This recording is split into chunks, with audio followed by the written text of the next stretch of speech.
I'm joined today by FPL Matthew, who has a staggering 3 top 500 finishes and 8 finishes in the top 10k.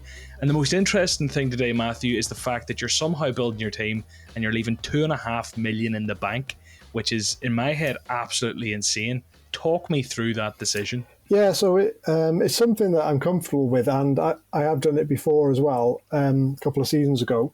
So my thinking is that I've tried to pick, good value picks in every slot. Then I think there's still a lot of unknown information going into the first game week. So I think after the first game week or two, there may be better ways to sort of use that spare money and give me more flexibility rather than putting it into a player that I'm not really sure about at this point, and then if they're not quite right, having to take it out of there and put it in, it's an extra move. So that's basically my thinking behind that. And like I said, I'm happy to do that. Wow. Okay, well, I'm really excited to see it, because the thing this season that seems different from previous seasons is the World Cup there. People are treating that like an extra wild card, trying to be more aggressive. So, a lot of people might be more about spending the cash now and then wild carding out of it if needed. But you're thinking, you know what, let's be a bit more prudent. Let's keep some cash back, get the good value picks in, and then sort of make the transfers correct over the first few weeks. Yeah, I mean, it'll probably only be there for like 1 or 2 weeks. I might use it after the first week, or might save a transfer and then use two in one go to give myself a lot of flexibility. Just depends how it goes. Unreal. Well, look, it's definitely a different start, and we're going to build this today on my team on Fantasy Football Hub. If anyone wants to give it a crack, they can check out the link in the description. They don't need to sign up, and you can go over and build your team and check it out. So who is your starting goalkeeper, Matthew? So in goal, I've gone for Raya at Brentford. Raya, okay. Were you tempted by any of the pricier options? I think looking at the value for money in the goalkeepers, I think they've been quite smart this year in keeping the sort of most expensive ones at 5.5. Edison or Allison, will be good value, but I don't want to tie up a slot from one of those teams in the goalkeeper, because I think there's better options, or will be once the season starts at least. Yeah, so I suppose you're hoping that maybe this constant debate around Grealish, Mahrez, Foden, maybe one of your picks with that 2.5 million, you could pick the guy who puts himself as a front runner, or pick a couple of different guys if they put themselves into the limelight, as opposed to blocking a slot with the keeper. I mean, I do think one of those Man City midfielders will emerge, could well emerge quite quickly, but I don't think we're quite there yet in knowing which one that'll be. I think that there's a lot of value in the 5 million bracket as well. I just always liked spending minimum amount of money on the goalkeepers, because I just think that's the position where there's least variance between the best and the worst. So why not save the money there? That's just how I've always viewed it. Well, you're definitely going to do that. Let's see, who is your second goalkeeper on the bench? So at the moment it's Danny Ward, Leicester. I think he'll be popular. I mean, I already had him in before today, but I think he's probably become more popular today because Brendan Rodgers has said that he's a good keeper, because there's the problem with Schmeichel wanting to leave. He may be number one, and he's the Welsh goalkeeper. I'm Welsh, so happy to go with that, and hope that he gets. Nice to let the bias go for once. Yeah, hopefully, because I know he is a good keeper. And I mean, like, if you found out he was nailed in game week 1, would you start him against Brentford? You probably would, possibly, as opposed to Raya against him. Yeah, that'd be a bit of a toss up, really, because I think the good thing about Raya is because I think with those sort of teams, all the 4.5 million goalkeepers, it's luck of the draw whether you get a clean sheet. You can't rely on any of them. I was looking at Sanchez for Brighton. That was the other one probably I was most tempted by. But he seems to get more saves than Sanchez. Sanchez tends to be a bit of a 6 or 2 type of thing, whereas Raya and saves are kind of a bit more predictable. They kind of tick along, don't they? You'll get the points will tick along with the saves, whereas clean sheet is all or nothing. So that's the other. So I may still go with Raya. I like it. That's a very common sort of duo we're going to see going into the season, I think, for people who want to save the money for further up the pitch. So who's your most template defender? Like, who is the guy who's most predictable? Well, I've probably got 2 in joint first place. So do you want me to give you both of them? Because it's not going to be Any surprises? We'll bang them out. Can I guess? Yeah, I'll be amazed if you don't get I'm it. going to guess Trent and Yeah, Cancelo. you got it in one, got it in two. Those two, I mean, not a lot we can say there. They were the most consistent point scorers last year. They're both, as nailed on as you're going to get.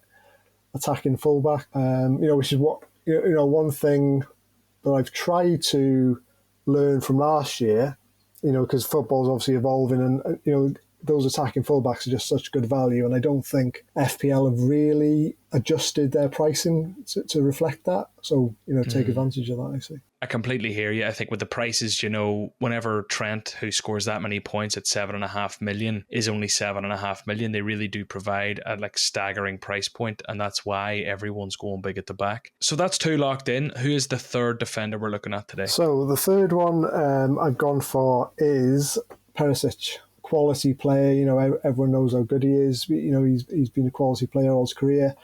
The good thing about him is he's played with Conte before, and Conte got a good tune out of him at left wing back. That's obviously what he's been brought in for, left wing back. I believe in the last friendly, I think it was against Roma. I think they lost, but apparently both him and Doherty, you'll correct me on the pronunciation there, but both really attacking.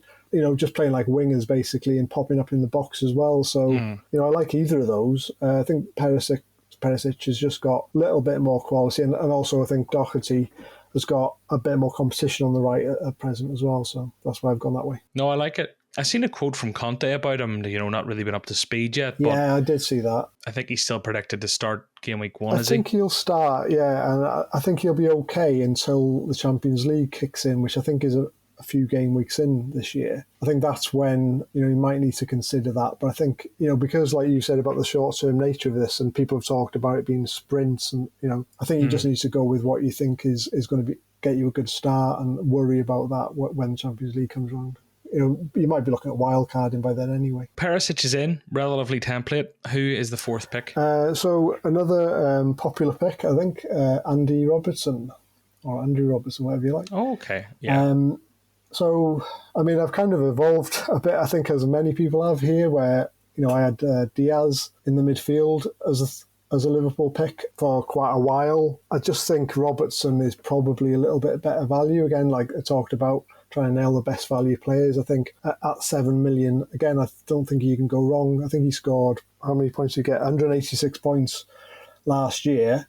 Now, at 7 million, how many midfielders can you find at that price that scored that many? There wasn't any. The nearest, the only one actually was Bowen, and he's gone up to 8.5 now. So he's got that big bump. Robson hasn't got so much. So I just think, there might be one or two midfielders in that bracket that might end up scoring more if you're lucky.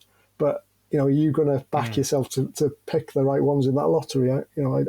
I'd rather have the steady points. Yeah, no, I love it. I was saying to Joshua, the previous guest, Joshua Bull, who won before, about how I love the fact that I can, have free reign to actually go for Trent and Robbo. It's something I've always felt guilty about in previous seasons because of the prices and whatever else. It's always been the case where it's like, people will criticize that, or it's like, oh, that's a lot in defense, price points, blah, blah, blah, blah. Whereas this season, everyone's doing it's viable, and I love that. I love fullbacks. I just love watching football with fullbacks that are really attacking. Liverpool are great at that, and I love the fact they can have them both this season.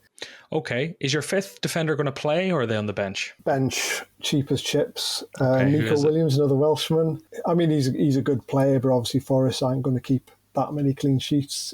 He's an attacking fullback. I've watched him many times for Wales, and he does love getting forward. I think he'll be a good signing at 4 million. He's a bit of a gift, as long as obviously the other option would be put another expensive one in there, which I could do come game week 2 or 3 with that 2.5 million. Could easily say take Nico out, bring in a Chelsea defender, but again I'm not 100% sure on them at the moment, or another Spurs defender, or another Man City defender. It just depends what emerges. I think that's the big thing here. A lot of people will have this team so far, and then with Nico Williams, they would have went for Reece James, maybe Chilwell, or maybe the goalkeeper was a bit of an upgrade. But with this, the way you're playing it, essentially what you're doing is, in many, because for me, the obvious swap for Nico Williams is Reece James.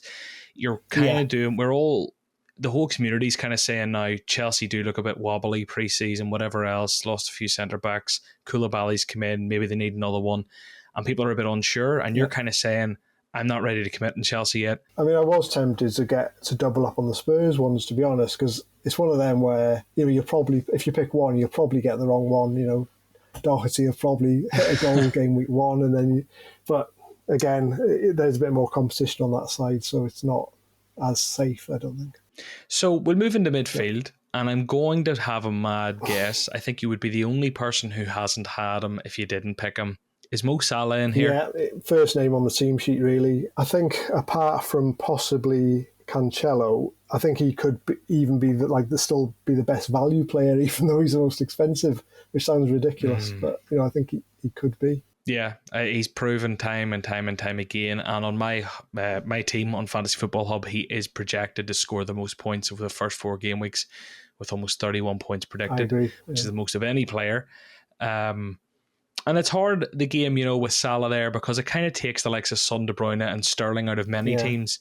Whenever we've kind of got premium forwards that most people are going to want one of. It's a hard game this season for the likes of Son and De Bruyne, who both look like cracking options. It is. And I've no doubt they'll be on my team at some stage when the fixtures kind of go that way. But starting the season, it's just impossible to look past Salah. And I've seen some people going for 3 premium, so they brought in Son, or they're both big strikers, but I just think that personally, I think that there's not the value in doing that, because the rest of your team just looks shocking, really, a bit shocking, and you miss out on that value of those big defenders by doing that. Well, tell us, who is your second midfielder? Any particular order, or do you want next expensive? Or? Go for it. You surprise us. Okay, so I'll go for the next most expensive, which is Martinelli at Arsenal. Oh, he's the next most expensive. So after this, we're in the bargain basement. So Martinelli, he's been in the last few drafts people have picked. The concern I keep throwing at them is Smith Rowe. Are you concerned about Martinelli's minutes? Longer term, possibly. But again, I think it's get the points, play what's in front of you. I think to an extent, when you look at my team as a whole, I think it's fairly safe. So I think, for 1 or 2, minutes risks, I think that's fine. You get a transfer every week. I just think he's great. Again, great value.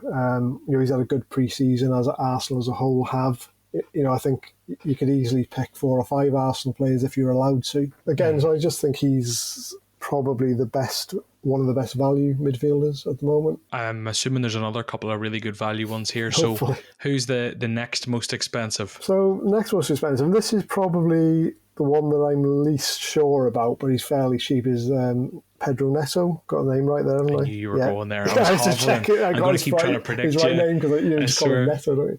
Yeah. Yeah, whenever you're getting to this price point and I knew you were coming down from Martinelli, it had to be Neto if you've 3 cheap midfielders. Unsure, because I'm in 2 minds that, again, I think he's had a decent pre-season.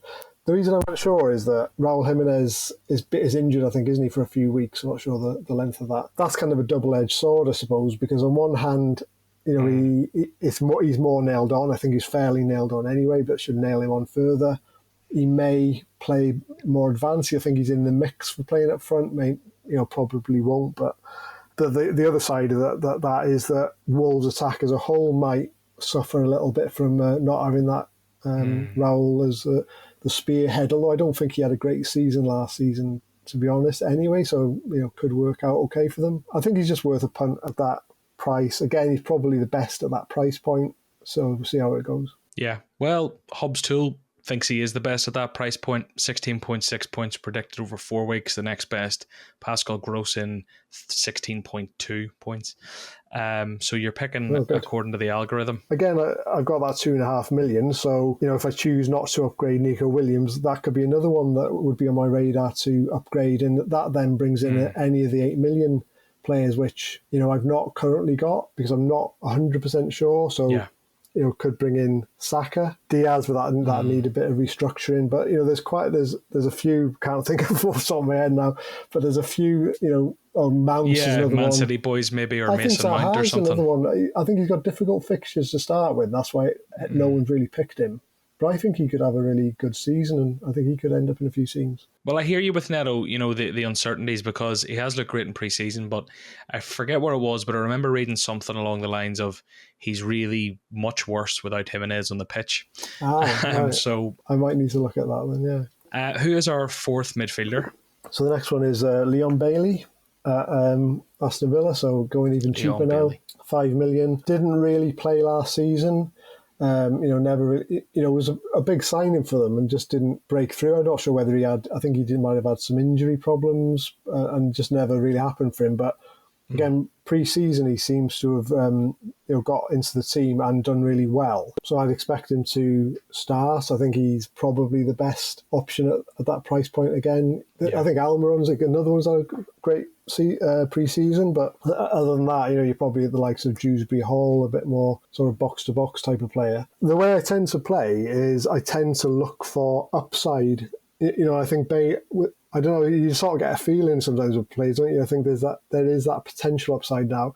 And I think like if several players have all got that upside, they won't all hit that upside, but if 2 or 3 do, then you're going to get the points from somewhere. And the ones that don't look like doing it, you can move on. I do tend to have some sort of safety in mind, because I think you've got to have that base. But then in your other picks, you can sort of look for like the upside and not worry too much about the risk. Yeah, what do they call it? Isn't it swords and shields? You need your shields, and that's definitely what your back line is, and maybe the Salah, and to an extent. Yeah, and everyone's got them shields. But the swords are the ones that are going to sort of put you ahead of the pack and attack. Safety's great fun, but you're never going to win with the most template team in the world. So who is your fifth pick in midfield? Another budget option? Yeah, Andreas Pereira, so fairly well owned. Just because he's 4.5 million. He's gone to Fulham where he should play. He's kind of semi-attacking type of role. I think he might be on some set pieces and stuff like that. Cool. But, he'll be a bench option, really. Yeah. I mean, you're saying about, template. I'm not really one for starting, with a lot of differential players. I think, really what you want to have at a start is like have a solid start. You don't want to kind of lose FPL in the first few weeks, which... I've done before. I had a horrible start a few years ago and, just took the rest of the season recovering from it. Ended up at like 70k, which is my worst finish. But that was, that season was just such a slog. So I'd be quite happy to have a solid start, stay with the pack. If you imagine like a running, a long distance running race, stay with the pack, and then look for ways you can get little edges as you get into the season. There's so much unknowns going into game week 1. I know there's a lot of stuff we do know, but there's still a lot of stuff we don't know that'll reveal itself over the first few weeks. So look, we'll move up top. Hit us with your cheapest forward first. The cheapest forward is another 4.5 option, which is, check his name, Cameron Archer. See, I'm very familiar with this player. I've been following him for years. No, he's I believe he's a young striker, Aston Villa, who there was talk of him going on loan. They've now said that he's staying, and he's a player who's come on. Generally come on quite a bit in pre-season. That Gerrard has sort of talked him up again recently, I believe, saying that, it'll be a lot good competition to Ings and Watkins, neither of whom have had a very good pre-season. So, we could easily get some minutes and then who knows? Yeah, I mean, he's cheap. is the other reason. Well, that's fair. So he's locked in. He does look, him and Greenwood are the two kind of 4.5s of choice. You've went for him. I think I will too. Who's the next most expensive? I'm guessing based off budget, when you've 2.5 left in the bank at the end, you're spending 19.5, which means an 11.5 is going to be your most expensive, where you have to see, are you going Kane or Haaland? And you're probably going to go Gabriel Jesus. Yeah. Am I wrong or am I right? You're spot on again. I mean, he feels like he's owned by everyone now, doesn't he? He's popular anyway. He's had a really good pre-season. I think he got a hat-trick in the last game. So, then... if anyone didn't have him, they probably have now. Yeah, Gabriel Jesus, 71% owned at time of recording is absolutely staggering. More than even like Mo Salah by almost 15%, like 12% more. even more than Trent, even more than Haaland, even more than Kane. He is by far and away the runaway pick for game week 1. So yeah, be interesting. There could be some disappointed heads after Palace. It's by no means a walkover, but then there's the Leicester and Bournemouth games. Arsenal look good, and then we've got Fulham and Villa and Everton as well after a United match. So I could talk about them all day, but there's no point. Everyone's picking them. If you aren't, you should probably look at them. Who is the 11.5 pick? This is always an interesting one. So I've gone for Haaland, and I think I'll stick. I think I'll stick with him. Really after the Community Shield, I think ironically, I think a lot of people. I think people dropped him after that because a lot of people play it as, did he score any goals or assists? No. So I think his ownership went down about 3%, which is quite, not insignificant. I think he had a few good chances. I think, he had pretty much a sitter, which he should have scored. He hit the bar, and that's against the best defence in the league, apart from possibly his own. So, if he's doing that against Liverpool, he's the central fulcrum of that team. I mean, we just talked about Jesus. Jesus used to get a fair few goals, and he's nowhere near as good a finisher as this guy. I just think he's going to score goals. I just can't see it past him. I can see Kane possibly scoring more in the first week because he's got a better fixture, but do I really want to lock in on to do a certain transfer in week 2? I can just imagine, even, regardless of what Haaland does, get into week 2, and I think as Haaland, have they got Bournemouth at home? You're just not going to sit there without him in your team when Man City have Bournemouth at home, not unless you've got a very big sofa to hide behind. So I don't like pre-planning a transfer. I want to think about using that 2.5 million. If I'm not doing that, I want to be saving the transfer for a mini shake around in game week 3. They are both great picks. And the thing with Haaland is that I know that in the Community Shield maybe he disappointed, but his XG was something like 1.5, as you say, against Liverpool. Yeah. So I completely respect the Haaland pick and do like it. I'm going to put a video out later this week to sort of highlight to people why maybe they shouldn't pick Haaland. It's a very biased video. It's purely just to kind of keep people guessing, maybe keep them on their toes. But I personally am very much Team Kane in terms of security, in terms of a load of different things. But I do know already that Haaland's going to punish me, and there is a chance that I might even pivot to him for game week 2 based on what happens in game week 1. But this is your team, Matthew. You have 2.5 in the bank, which makes it very unique, very interesting for the series. There are a lot of sort of template picks. There's no one there, there's no one that I go and go, oh, gasp, shock, horror. But equally, you've 2.5 in the bank. I think it's an interesting way to play it. Hopefully it works out, but we're going to hit the button, see what your team rating is, and see what your predicted points are, and slap you on a table, okay?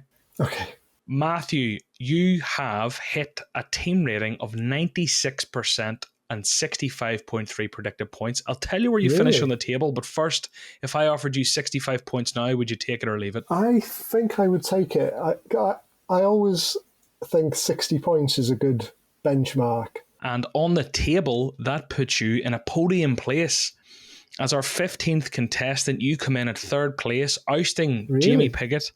And you have drawn with Rich Clark in terms of percentage. You both have 96%, but you have lower predicted points. So on tiebreak rules, you are going into 3rd behind Big Man McCarn, Rich Clark FPL, and you're just ahead of the two of the previous winners, Jamie and Joshua. So well done. 96% is outstanding. Oh, thanks. I mean, can you imagine if I spent all the budget, Well, Matthew, thanks a million. People can find you at FPL Matthew and get your team reveals every single week on Fantasy Football Hub. The link is in the description, and there's a massive 50% off at the moment. And make sure you subscribe. The final episodes of this series are going to absolutely blow your mind. One of the guests is genuinely going to make you gasp. You're going to gasp. That's how big it is. We'll see you then. Bye-bye.